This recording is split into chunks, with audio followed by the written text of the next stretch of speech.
जय माता दी दोस्तों। माता रानी की कृपा आप और आपके पूरे परिवार सदा और सर्वदा बनी रहे। दोस्तों आपका स्वागत है अपने channel my lovely home and garden में। दोस्तों आज की वीडियो में मैं आपसे अधिक मास अमावस्या कब है, अमावस्या जो अगस्त के मास में पड़ रही है वह अधिक मास की ही अमावस्या है। वह 15 तारीख को होगा या 16 तारीख को, आइए जान लेते हैं सही तारीख। तो दोस्तों इस वीडियो का सही तारीख जो है अमावस्या का तो जानेंगे ही, साथ ही हम लोग जानेंगे सही मुहूर्त, शुभ मुहूर्त क्या है पूजा का। फिर साथ ही अधिक मास की अमावस्या जो कृष्ण पक्ष की अमावस्या तिथि को हम मतलब कहते हैं अमावस्या, कृष्ण पक्ष की जो अमावस्या पड़ती है उसे अधिक मास की अमावस्या कहते हैं। कल अधिक मास की अमावस्या मतलब आज 15 अगस्त को रहेगा और या 16 अगस्त को, ये थोड़ा सा कन्फ्यूजन है इसका। लोगों को समय जो है वो थोड़ा सा लग रहा है कि आज के दिन करना उचित रहेगा या कल के, तो इस पे बात करते हैं हम लोग। तो इसकी सही तारीख को लेकर लोगों के बीच में थोड़ा सा कन्फ्यूजन है। अधिक मास के दिन मलमास का जो समापन है वह खत्म हो जाएगा, यानी जिस दिन अमावस्या रहेगी उस दिन मलमास का समापन हो जाएगा और उसके अगले दिन जो है शुक्ल पक्ष प्रारंभ हो जाएगा।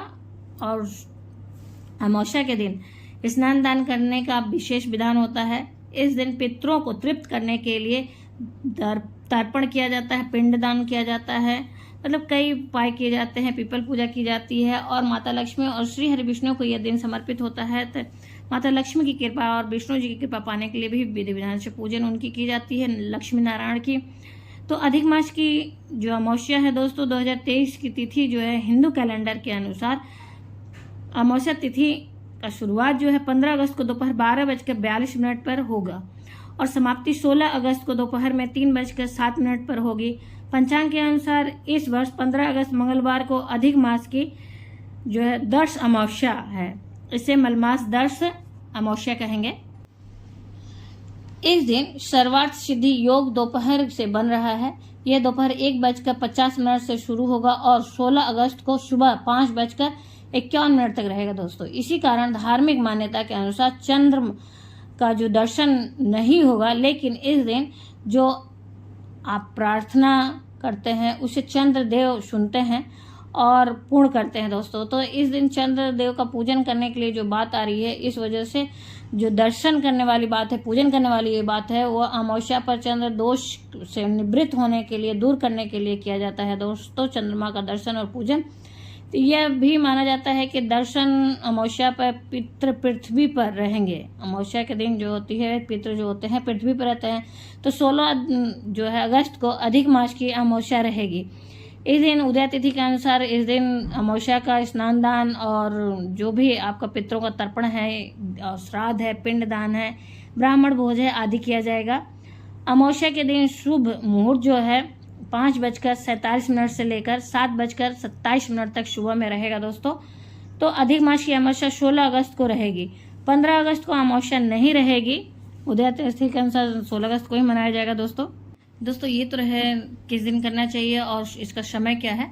लेकिन साथ ही मैं आज कुछ उपायों के, खास उपायों के बारे में बात करूंगी जो कि बहुत ही महत्वपूर्ण है। यदि आपके कुंडली में किसी भी प्रकार का पितृदोष है, कितना भी बड़ा मतलब पितृदोष है, आपके घर के हर सदस्य के ऊपर दोष है, जैसे कि अगर आपके घर में किसी का विवाह नहीं हो रहा है या फिर आपका काम हर प्रकार से रुका पड़ा हुआ है, घर में किसी प्रकार की खुशियां नहीं आ रही हैं, किसी को संतान नहीं हो रहा, चाहे किसी भी प्रकार का पितृदोष हो दोस्तों, तो इसके लिए कुछ विशेष उपाय हैं। तो लेकिन उसके पहले आज अमावस्या के दिन की पूजा की बात करते हैं। तो अमावस्या के दिन की पूजा के लिए सर्वप्रथम तो सफाई करने का सर्वश्रेष्ठ दिन होता है। तो इस दिन आप घर के जाले वगैरह अवश्य ही निकालें। अगर आपके घर में नौकरानी या मेंढ आती है तो भी आप इस दिन अपने हाथ से कुछ साफ सफाई अवश्य ही करें। मेन गेट की हो गई, आंगन की हो गई और पूजा स्थल की हो गई, और जाले वगैरह दिख रहे हैं तो उन्हें साफ करें। और जो बेकार की वस्तुएं हैं, जैसे खाली डब्बे पुराने हैं या फिर जो यूज के नहीं है, इस्तेमाल के नहीं है, या फिर जूते चप्पल जो यूज इस्तेमाल के नहीं हैं, बेकार पड़े हैं पुराने, उन्हें आज के दिन अवश्य ही निकाल कर फेंकें। जो भी कूड़े कबाड़े हैं आज के दिन आप अवश्य ही निकाल कर बेच दें दोस्तों। इस उपाय को अवश्य ही करें। ऐसा करते हैं तो आपको राहु और मतलब ग्रहों की शांति मिलती है, ग्रहों के दोष से मुक्ति मिलती है दोस्तों। इस काम को अवश्य करें। और इस दिन स्नान का विशेष महत्व होता है, स्नान दान का। तो इस दिन स्नान के लिए आपको नियम तो है ब्रह्म मुहूर्त में अंधेरे में ही उठ के स्नान करने का, नहीं है संभव तो 7 बजे के पहले कोशिश करें कि स्नान कर लें। इसके लिए सर्वप्रथम आप अपने स्नान वाले पात्र में गंगा जल डालें 2-4 बूंदे, और उसके बाद उसमें आप जल भरें और कुछ दाने तिल के डालें, काले तिल के। फिर उस जल से स्नान करें दोस्तों, और घर के सभी सदस्यों को इन चीज़ों से स्नान कराएं। फिर उसके बाद सर्वप्रथम आप दान की वस्तुओं को निकालें। नहीं ज़्यादा सामर्थ्य है तो एक व्यक्ति के खाने के लायक अन्नदान अवश्य निकालें। आप जो भी इच्छा हो, आटा, दाल, चावल, आलू, सब्जी, जो भी आपसे बन पड़ रहा हो वो सब चीज़ें निकालें दान के लिए। साथ ही कुछ पैसे अवश्य ही दक्षिणा स्वरूप निकालें। जैसे कि कुछ चीज़ों को हम लोग दान नहीं दे पाते हैं तो पैसा देने का मतलब होता है कि उन सारी सामग्रियों की पूर्ति करना। तो इस प्रकार से दान की वस्तुओं को निकालने के बाद आज सर्वप्रथम समय है तो आप घर में सूर्यदेव को अर्घ दें। फिर घर के पूजा स्थल में पूजा करें। फिर मंदिर जाके जहाँ भी पीपल का वृक्ष हो वहाँ पे पीपल देव की पूजा करें और वहीं पे उपाय करना है दोस्तों। तो इस बात का विशेष ध्यान रखें। अगर समय नहीं है तो पहले आप जाकर पीपल देव की पूजा कराएं, अगर आप पहले से ही लेट हैं, क्योंकि पीपल देव की पूजा कितना भी देर करें तो भी आपको 9 बजे के पहले पहले कर लेना चाहिए। सुबह में सर्वोत्तम जो लेट करने का समय है 8:30 से 9 के बीच हो जानी चाहिए पीपल देव की पूजा दोस्तों। तो इस बात का आप ध्यान रखें। और इस दिन आप वहाँ पे 5 प्रकार के मिष्ठान चढ़ाने का नियम बना लें। सिर्फ और सिर्फ 12 अमावस्या आप करके देखिए। विश्वास माने आपकी कुंडली का किसी भी प्रकार का पितृ दोष होता है वो समाप्त होने लगेगा। धीरे धीरे आप अंतर खुद ही देखने लगेंगे, आपके सारे काम धीरे धीरे सही होने लगेंगे दोस्तों। तो 5 प्रकार के जो मिष्ठान होते हैं 12 अमावस्या जो वहाँ पे अर्पित करना है पीपल देव के पास में जाके चढ़ाना पूजा अर्चन करने के बाद। तो दोस्तों उसके लिए आप जरूरी नहीं है कि मिठाई ही लें, उसके लिए आप मिश्री हो गया, चीनी हो गई, गुड़ हो गया, बताशे हो गए, इस प्रकार से इन 5 सामग्रियों को आप एक लेके चढ़ा सकते हैं। ये सब भी मीठे में आते हैं, मिष्ठान में ही आते हैं। और अलग अलग दोने लें और अलग अलग दोनों में ये 5 प्रकार के मिष्ठान का वहाँ पे भोग अर्पित करें।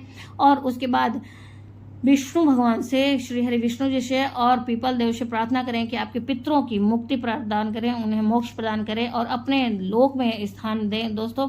इस उपाय को करें और इससे भी आपके पितृ दोष जो है धीरे धीरे समाप्त होने लगेंगे। एक बार विश्वास करें दोस्तों, एक बार करके देखें दोस्तों। बहुत ज़्यादा कुछ लगना नहीं है, सिर्फ और सिर्फ आपको कुछ समय लगता है।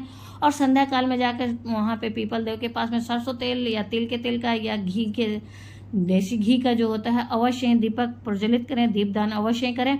और एक और दूसरा अचूक उपाय मैं आपसे शेयर करूंगी दोस्तों।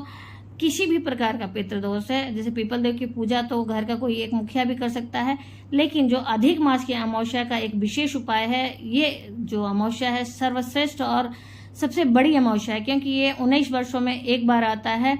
तो इस दिन जो कल की अमावस्या पड़ रही है, इस दिन घर का हर सदस्य इस उपाय को अवश्य ही करे, क्योंकि ये फिर आपको इंतजार करना पड़ेगा 19 वर्षों तक। 19 वर्षों के बाद मिलेगा ये अवसर।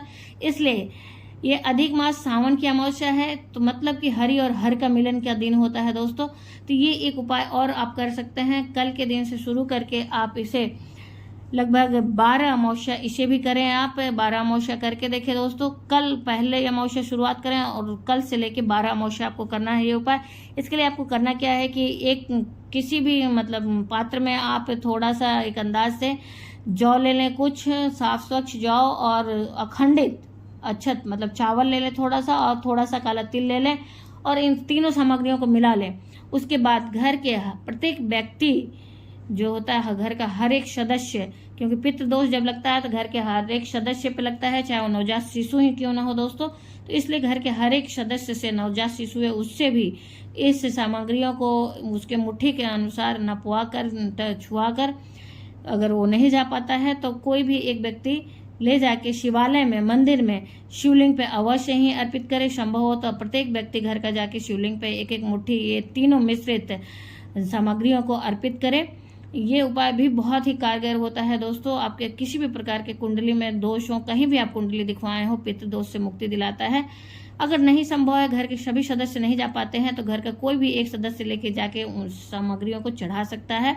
लेकिन घर के हर एक सदस्य को अपने हाथ से निकाल कर एक पात्र में रखना पड़ेगा और एक जगह लेके जाकर एक घर का कोई भी एक लोग इससे सारी सामग्रियों को, सबके नाम की सामग्रियों को शिवलिंग पे अर्पित कर सकते हैं। और इस उपाय को दोस्तों एक बार विश्वास करिए, विश्वास करके एक बार करके देखिए। आप करेंगे तो खुद ही आपको अंतर दिखेगा, जब आप नहीं करेंगे तो कुछ अंतर ही नहीं मालूम होगा। और बहुत ज़्यादा कुछ इसमें मेहनत भी नहीं है, बहुत ज़्यादा कुछ लगना नहीं है दोस्तों। और लेकिन एक बात ध्यान रहे कि इसे शिवालय में जाके ही करना है। मंदिर के जो शिवलिंग होती है, क्योंकि उसमें प्राण प्रतिष्ठा करवाया रहता है दोस्तों, तो वहाँ पे जाके करवाएं। इस उपाय को यदि आप करते हैं तो आपके घर में पितरों का तर्पण या फिर पितरों का श्राद्ध या फिर उनका पिंडदान नहीं भी करवाया जा रहा है तो भी कोई फर्क नहीं पड़ेगा दोस्तों। कई बार ऐसी परिस्थितियां बनती हैं, पारिवारिक ऐसी सहमति नहीं बन पाती, क्योंकि पितरों का जो पिंडदान कराया जाता है वो बहुत बड़े आयोजन में कराया जाता है, गया में ले जाकर उन्हें बैठाया जाता है, मोक्ष दिलाया जाता है, तो घर के सभी सदस्यों की सहमति नहीं बन पाती है। ऐसी स्थिति में यह नहीं हो पाता है। लेकिन इस छोटे से उपाय से आप अपने पितरों को शांत कर सकते हैं और उनकी मोक्ष की प्रार्थना भगवान से कर सकते हैं और उन्हें मुक्ति दिला सकते हैं पितृ योनि से दोस्तों। तो इस छोटे से उपाय को अवश्य करें, घर के छोटे से बड़े सभी सदस्यों से करवाएं। ये बहुत महंगा और बहुत बड़ा उपाय नहीं है दोस्तों। उम्मीद करते हैं कि ये सारी जानकारी आपको अच्छी और उपयोगी लगी होगी, क्योंकि इन उपायों को करने से आपके घर में संपत्ति की दिक्कत, शारीरिक दिक्कत, शादी ब्याह की दिक्कत, बच्चे की दिक्कत, पढ़ाई लिखाई की दिक्कत, हर समस्या से आपको छुटकारा और मुक्ति मिलेगा दोस्तों। तो अवश्य ही इस उपाय को करें। उम्मीद करते हैं उपाय उपयोगी लगा होगा, और उपयोगी और अच्छा लगा तो लाइक तो अवश्य करें, अपने फ्रेंड्स और फैमिली में ज़्यादा से ज़्यादा शेयर भी करें। यदि आप मेरे चैनल पर नए हैं तो मेरे चैनल को सब्सक्राइब करें, बेल नोटिफिकेशन अवश्य दबाएं, जिससे आने वाली वीडियो की जानकारी आपको समय से प्राप्त हो सके दोस्तों। फिर मिलते हैं एक नई जानकारी के साथ नई वीडियो में। तब तक के लिए जय माता की, माता रानी की कृपा आप और आपके पूरे परिवार पर सदा और सर्वदा बनी रहे दोस्तों। कोई भी प्रश्न हो या सुझाव हो तो कमेंट बॉक्स में आप लिख सकते हैं। हर हर महादेव दोस्तों, धन्यवाद दोस्तों।